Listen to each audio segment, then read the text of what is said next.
Assalamualaikum warahmatullahi wabarakatuh. Alhamdulillahi rabbil alamin. Wabihi nasta'inu ala umurud dunya waddin.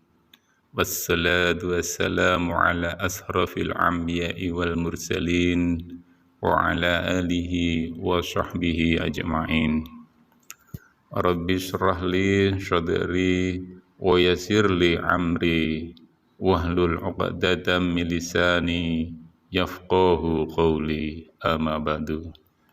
Syukur alhamdulillah, sahabat YouTube Sejuk Sehat Channel yang dirahmati Allah, kita dapat jumpa kembali di channel kesayangan ini dalam keadaan sehat walafiat, tak kurang suatu apapun. Amin. Sholawat serta salam tak lupa kita haturkan kepada junjungan kita Nabi Agung Muhammad Sallallahu Alaihi Wasallam yang telah membimbing kita dari jalan kegelapan menuju jalan yang terang benderang, serta yang selalu kita nantikan syafaatnya di yaumul akhir kelak. Amin ya rabbal alamin.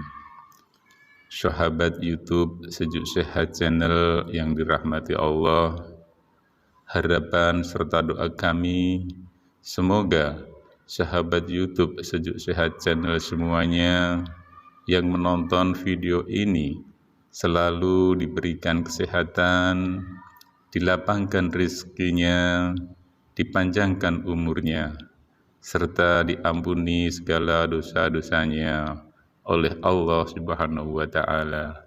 Amin, amin ya rabbal alamin.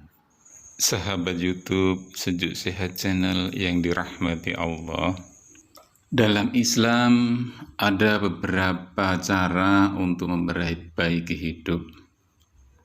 Cara tersebut sebagai bentuk ikhtiar kita untuk kehidupan yang lebih baik, sebab Allah Ta'ala juga tidak akan mengubah kondisi hambanya sehingga ia berusaha mengubah dirinya sendiri. Oleh sebab itu, selagi masih diberi kesempatan hidup di dunia, maka cepat-cepatlah memperbaiki diri sebelum semua terlambat. Di dalam Al-Quran, Allah Subhanahu wa Ta'ala telah berfirman, sesungguhnya Allah tidak akan mengubah keadaan suatu kaum sebelum mereka mengubah keadaan diri mereka sendiri. Quran Surat Ar-Ra'd ayat 11. Ada beberapa tahapan untuk memperbaiki hidup seorang muslim tersebut agar menjadi lebih baik. Tahapan itu antara lain, yang pertama, belajar ilmu syar'i setahap demi setahap. Islam adalah agama sempurna yang dibangun di atas dua pondasi kokoh, yaitu ilmu dan amal. Amal akan rusak bila dia tidak disertai dengan ilmu yang benar. Amal tanpa ilmu ibarat membangun istana di atas air, dan sebaliknya, ilmu tanpa amal ibarat pohon tanpa buah. Semuanya buruk dan menimbulkan kerusakan. Untuk itulah Allah Subhanahu wa Ta'ala dan Rasulullah Sallallahu Alaihi Wasallam mendorong umat Islam untuk menuntut ilmu, kemudian dengan ilmu itu dia beramal. Allah Subhanahu wa Ta'ala berfirman, dialah yang mengutus Rasul-Nya dengan membawa petunjuk dan agama yang benar agar dimenangkannya terhadap semua agama, dan cukuplah Allah sebagai saksi. Quran Surat Al-Fat ayat 28.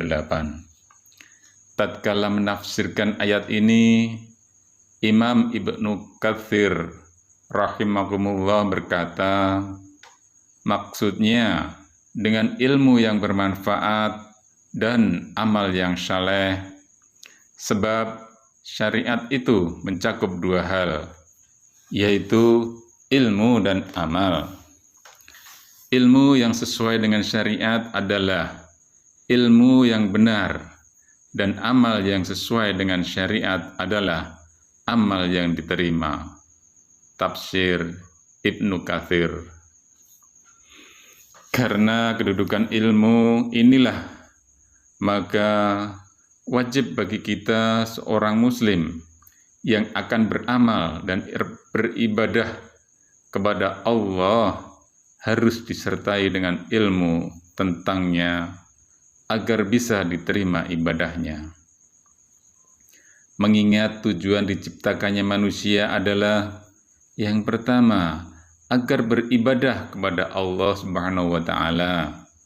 Sementara ibadah tidak akan diterima kecuali didasari dengan ilmu, yaitu petunjuk Nabi Shallallahu Alaihi Wasallam. Maka tidak ada alasan baginya untuk tidak menuntut ilmu. Yang kedua, takut kepada Allah Subhanahu wa Ta'ala. Para ulama mempunyai rasa takut yang tinggi kepada Allah Subhanahu wa Ta'ala, dan ini tidak memiliki oleh selainnya. Allah Subhanahu wa Ta'ala berfirman, sebenarnya sangat mudah mengetahui seperti apa cerminan diri Anda. Cukup dengan melihat bersama siapa saja Anda sering bergaul.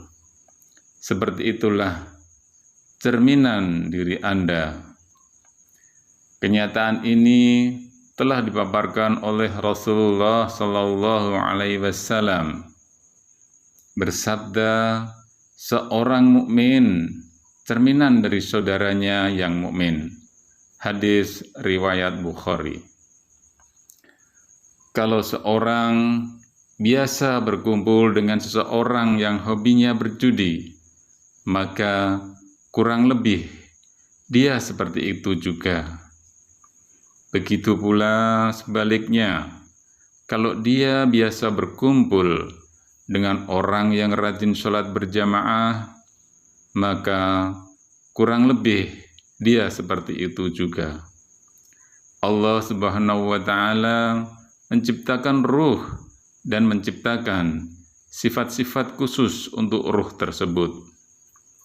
Di antara sifat ruh atau jiwa adalah dia tidak mau berkumpul dan bergaul dengan selain jenisnya.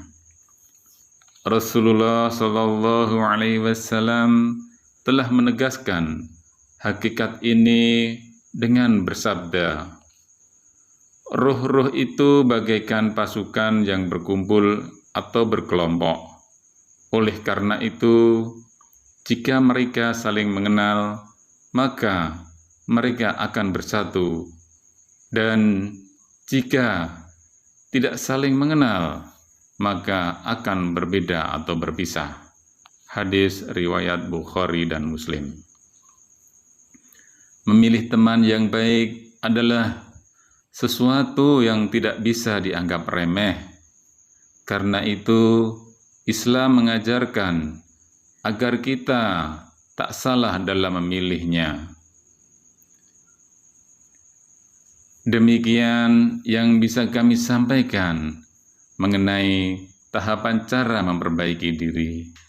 Mudah-mudahan bermanfaat dan semoga Allah Subhanahu wa Ta'ala selalu meridhai serta mengampuni dosa kita semua. Amin. Bila banyak salah dalam penyampaian, kami mohon maaf yang sebesar-besarnya. Wallahu a'lam bishawab. Assalamualaikum warahmatullahi wabarakatuh.